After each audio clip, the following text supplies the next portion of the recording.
నేను ఒక క్రిస్టియన్నే.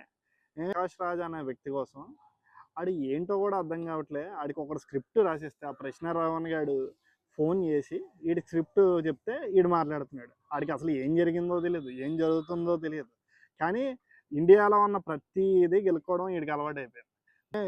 ఇలాగ ఒక క్రిస్టియన్స్ అందరినీ అంటే వ్యతిరేకులుగా క్రిస్టియన్స్ మీద వ్యతిరేకత పవన్ కళ్యాణ్ చేస్తున్నట్టు పుట్టించడానికి ఇలాంటి వ్యక్తులను అందరినీ ఎంచుకుంటున్నారని నాకు అనిపిస్తుంది. నేను 2014 నుంచి జనసేన పార్టీలో ఉన్నా, ఒక క్రిస్టియన్గా ఉన్నా. మా డాడీ ఒక క్రిస్టియన్ విభాగానికి జనసేనలో ఒక మంచి రోల్లో ఉన్నారు కాకినాడ పార్లమెంట్లో. పవన్ కళ్యాణ్ ఎప్పుడూ క్రిస్టియన్ వ్యతిరేకి కూడా కాదు. పవన్ కళ్యాణ్ గారు వాళ్ళ వైఫ్ కూడా ఒక క్రిస్టియన్ అన్న సంగతి ఎవరు కూడా జనాలు మర్చిపోవద్దని నేను కోరుకుంటున్నాను. పవన్ కళ్యాణ్ ఎప్పుడు క్రిస్టియన్స్కి వ్యతిరేకం కాదు.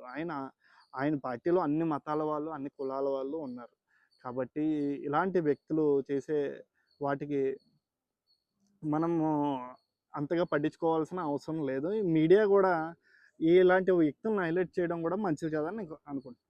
నీకు ఆయన సినిమాలో నువ్వు తిడుతున్నా సరే, ఆయన సినిమాలో నీకు అవకాశాలు ఇస్తున్నాడంటే ఆయన ఏంటో నువ్వు అర్థం చేసుకోవాలి. అంతేగాని పవన్ కళ్యాణ్ అనేస్తే నేను ఏదో హైలైట్ అయిపోదాం అని ఈ ప్రశ్న రావని కూడా చూస్తున్నాను ఏదో